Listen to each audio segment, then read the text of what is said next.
Hello everyone and welcome back to Greenpine Zoo and Gardens, and welcome back to our Himalayan area where we built this massive habitat for the snow leopards in last week's episode. Yeah, massive. It is.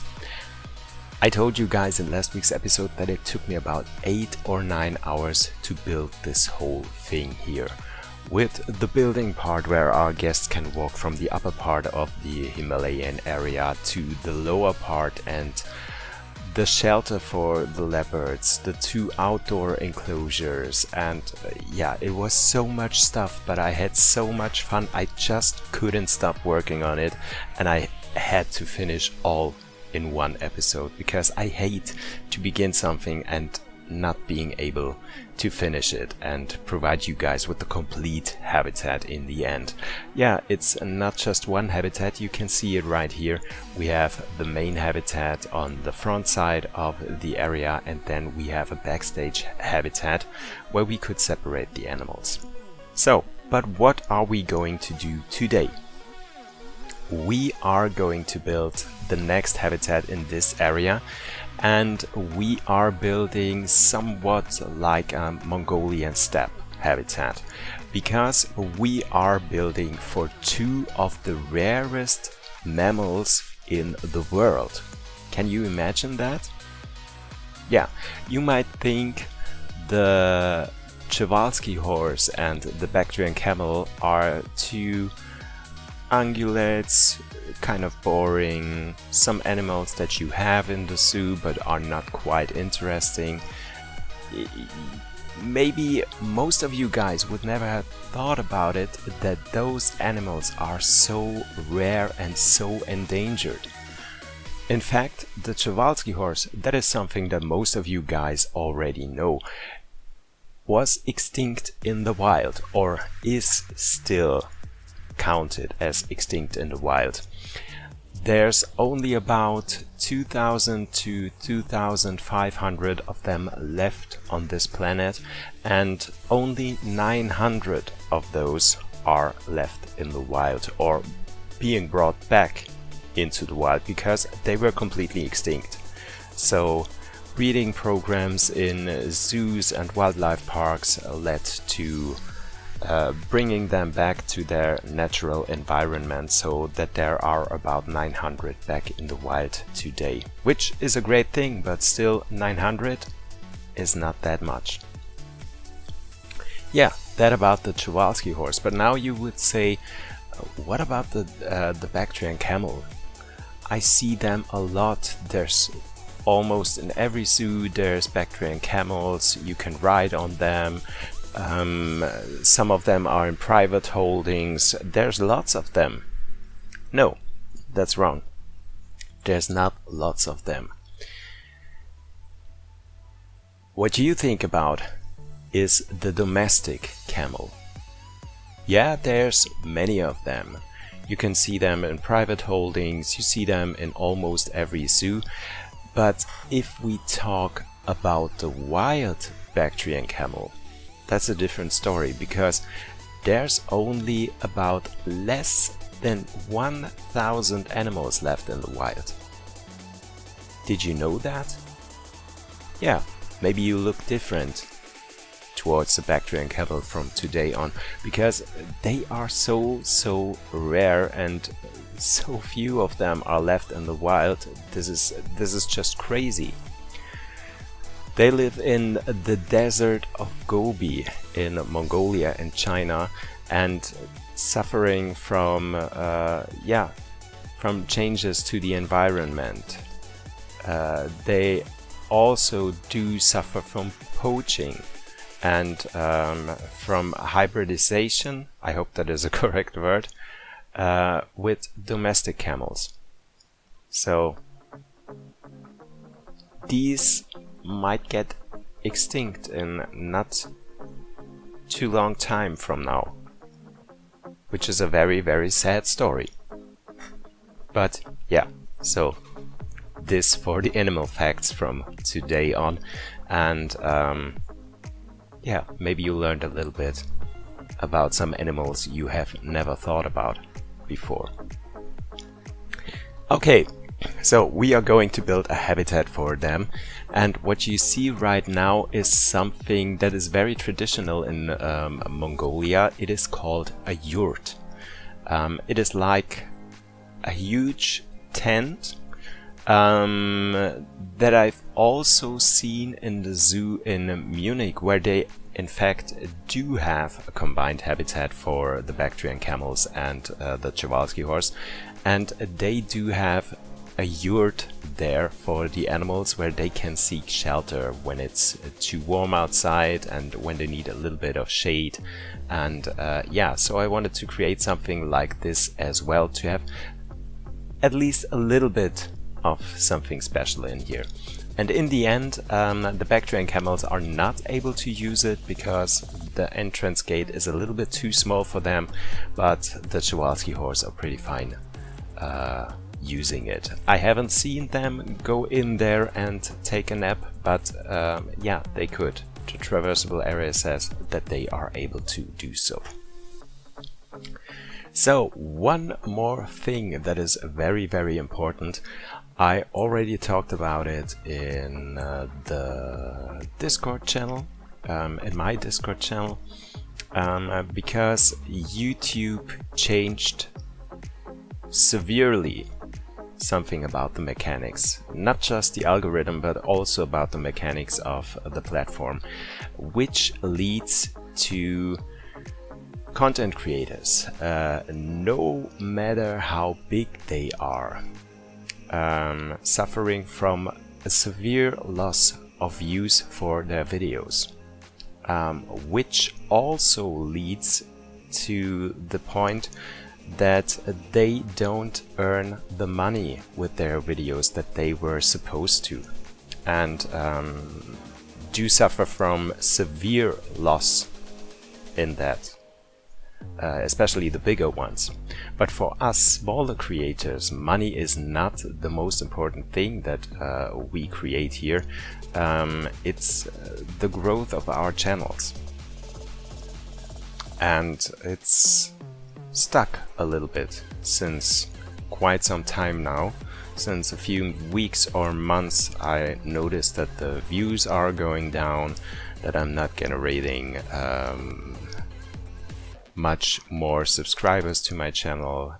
Well, I'm still growing, don't get me wrong, I'm still growing, but it's going very, very slow compared to what it was a few months ago. And that has something to do with the mechanics of YouTube.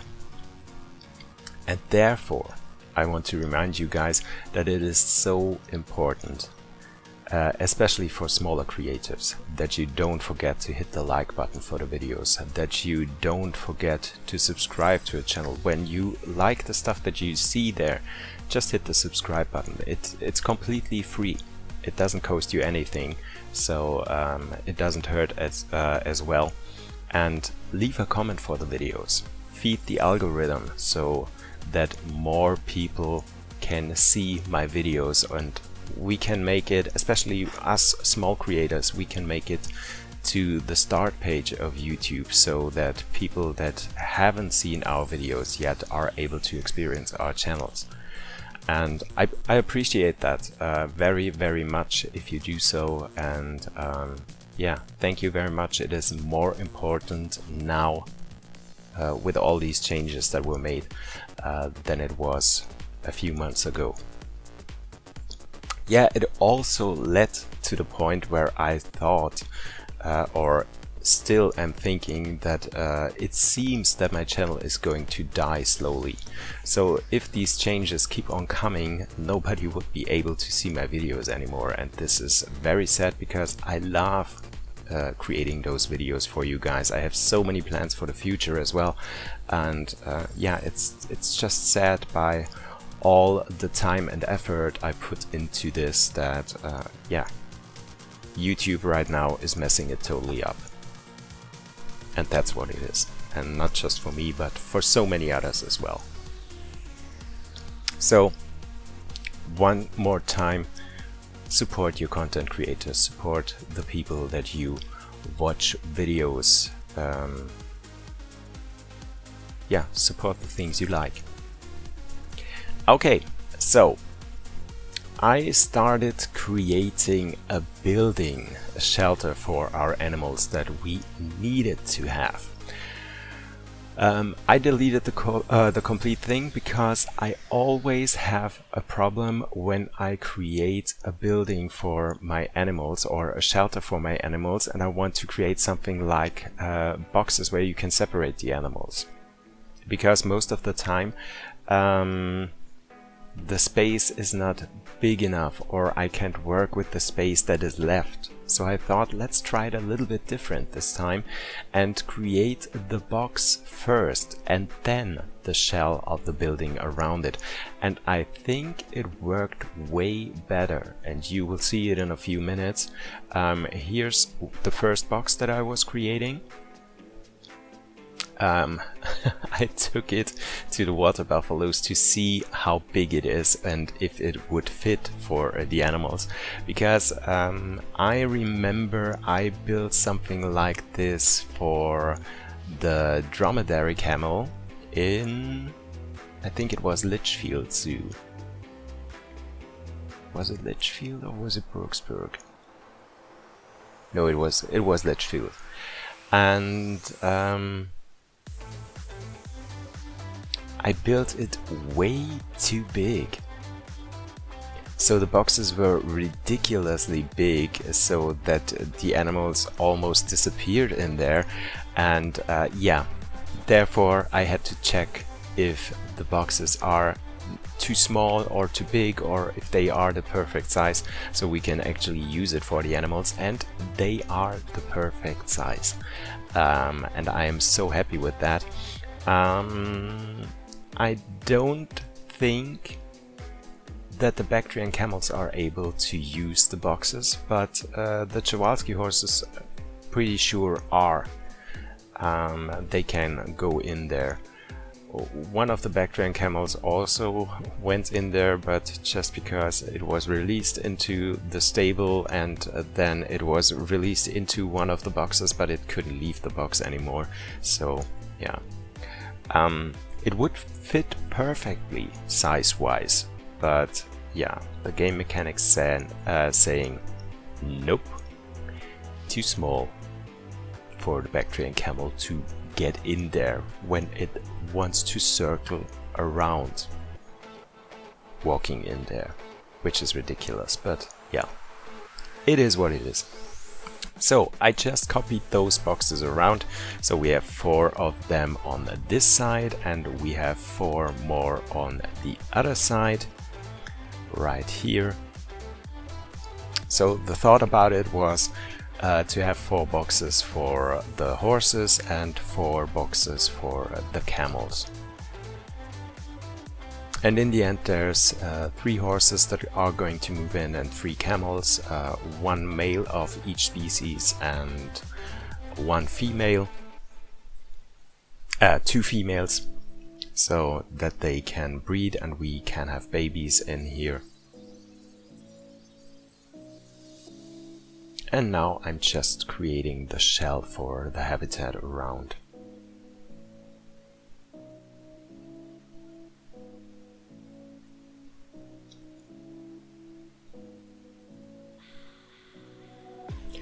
Yeah, and one more thing, because I don't know yet if I would be able to provide you with a video next Monday, because tomorrow I'm going to Gran Canaria for 1 week and having a short vacation, so I will not be able to create a new video. If I am not able to do so this weekend, so yesterday and the day before when you see the video, then there will be no video on Monday what is it going to be? The 6th? Yeah, it might be October 6th.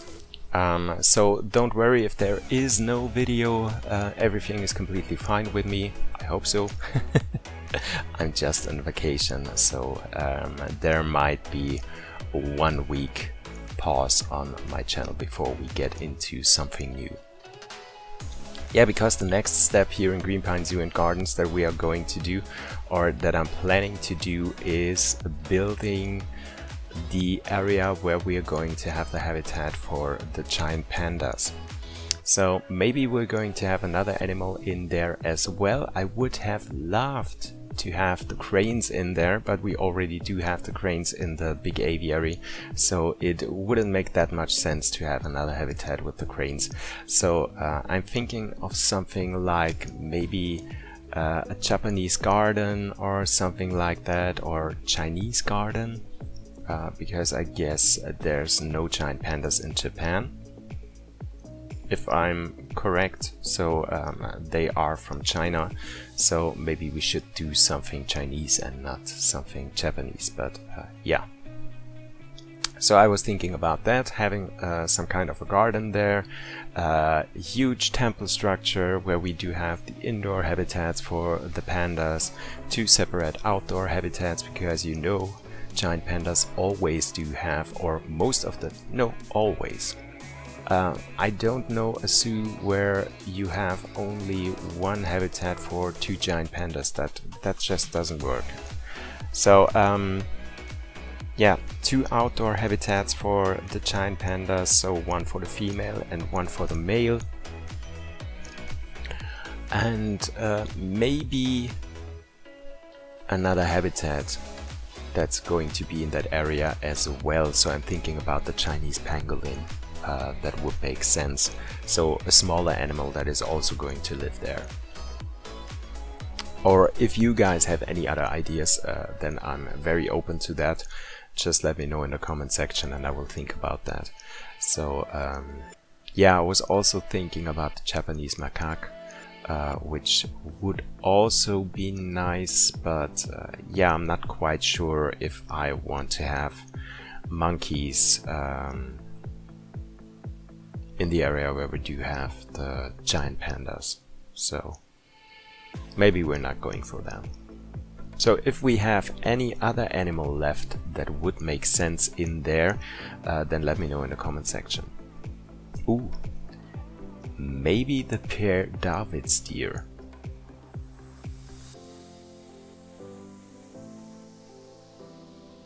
That might work. That might work.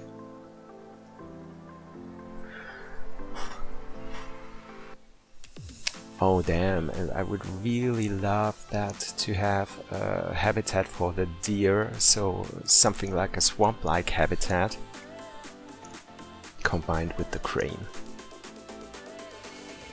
That would be so amazing. Well, maybe we're doing that. Maybe we're doing that and we're moving the crane out from the aviary, or we're just having another habitat for the cranes. I don't know yet. Yeah, because when I think about that, I really love the idea of that habitat. And we could combine it very, very beautifully with the temple structure and yeah. Yeah, but as I said, that might be happening in 2 weeks from now, because I don't think that I would be able to do this before I already wanted to say before I move to Gran Canaria. No, I'm not moving. I'm just coming back once again. Yeah, so the shelter for the animals is almost done. We just have to add the roof and some interior for the backstage stuff in there as well. And then we are fine and can work on the outdoor section of the habitat and make it look nice and pretty for our animals. Well, to be fair, there's only so much you can do for an Asian steppe habitat where you have those hoofed animals in there, because yeah, they like very dry areas, and when I think about the habitat that we do have in the zoo in Munich, it is very plain. So there's not much going on in that habitat, so it's just soil and rocks, not even grass, I think. So yeah, but we're going to have some grass in there, don't worry. It's not looking too plain in the end.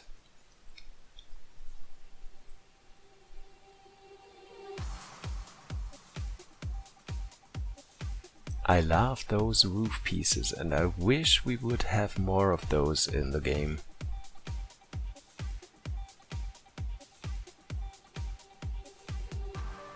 Yeah, that is also something that I'm complaining about in Planet Coaster 2 all the time, because we don't have that many grid-free roof pieces in the game, which is a shame. It rhymes. And there's a saying in Germany, it's from a TV series from the 70s or 80s, where it says, "What rhymes is good."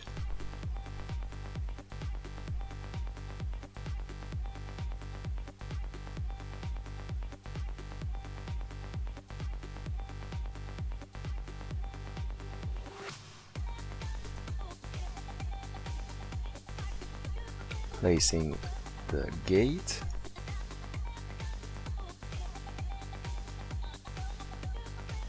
Yeah, and then we are creating the barrier for the habitat.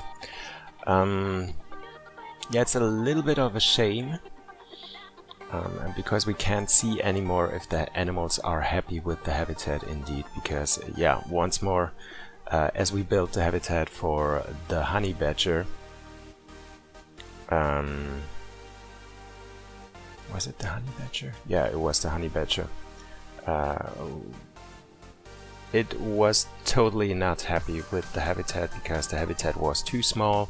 I don't think it is too small. It lives in the inside of our cat house. It has quite a nice indoor habitat, but yeah, it was too small, so I had to deselect the animal welfare. And so therefore we can't see anymore if the animals are actually happy with the habitats that we built.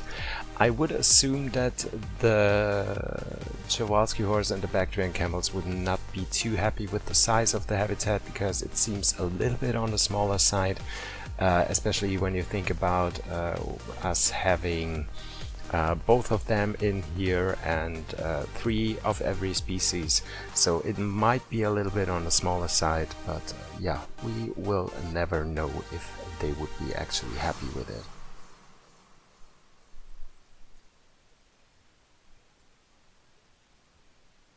But in the end it is not that small. So don't worry about the backdrop of the habitat, because in the background of the habitat you don't see anything yet. It's just the green terrain and nothing there. The zoo is still growing, so we might have something on the back of the habitat as well, but at this point I just don't know what and at what time, but it's not going to stay that for that long.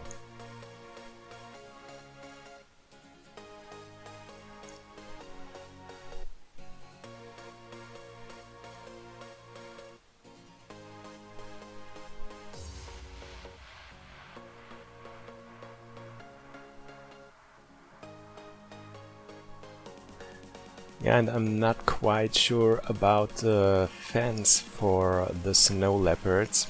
I really did like it in last week's episode, but I might have to change it, because as you can see right now it's a little bit tight at the end where you walk towards the shelter of the snow leopards, and you have the habitat for the Przewalski horses on the right side, so maybe we are going to change it a little bit and maybe don't have it lean towards the visitors.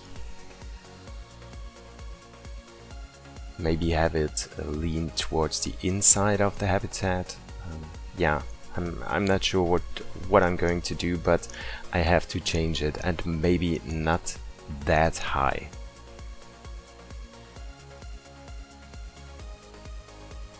So that we don't have the feeling that it is all too cramped together.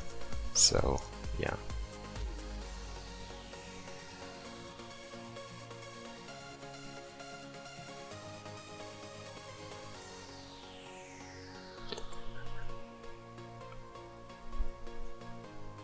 providing some natural water source for the animals. Just a little bit, so that they do have something to drink in here.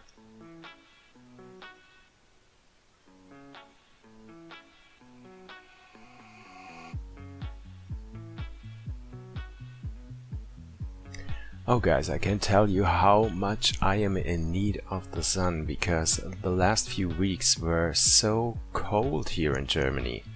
It's just, yeah, we went from summer straight into winter, it feels like.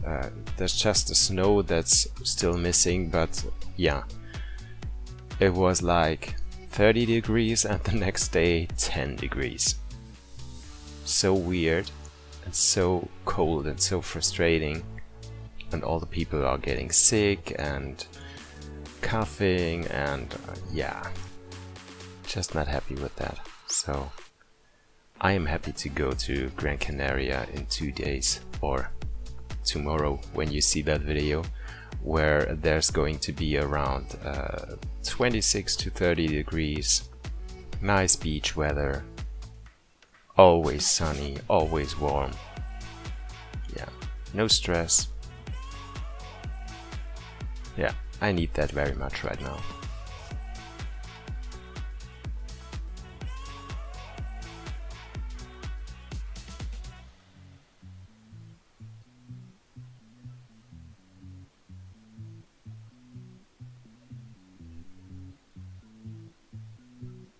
A few more plants in here. Not too many, as I said, but yeah, in the end, after I did the cinematics for this habitat, I decided I'm going to have some more bison grass, the dry one, in here as well, because it seemed so much boring, and I just wanted to have a little bit more of plants in here. So yeah, I was adding some of them in the end.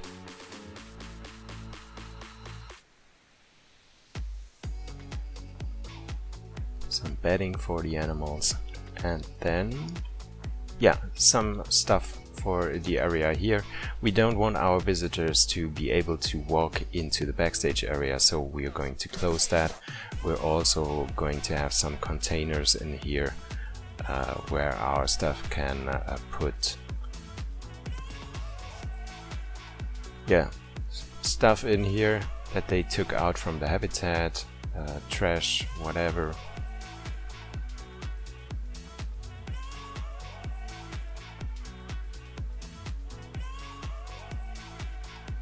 Some hay.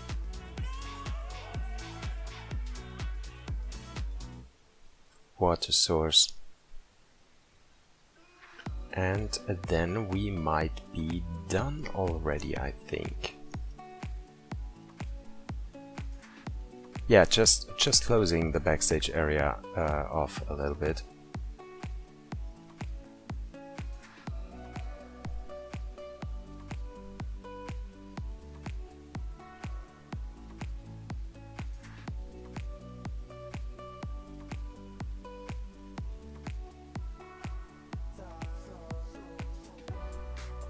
And that's it. We are done for today's episode. The animals can move in right now. I'm going to have a look with you guys at the animals, and I hope you guys did enjoy today's episode. I hope you guys did like the habitat and the animals that have moved in. Yeah, the little Himalayan area is almost done. So not too much more that needs to be done in here, besides of the habitat for the giant pandas and the Chinese area. And yeah, as I said, if you liked the video and you have not clicked the like button yet, this is the perfect time for you to do so. Subscribe to my channel, leave a comment, and tune in next week or in 2 weeks, when we are going to continue to build here in Greenpine Zoo and Gardens. Thanks for watching, guys. Bye!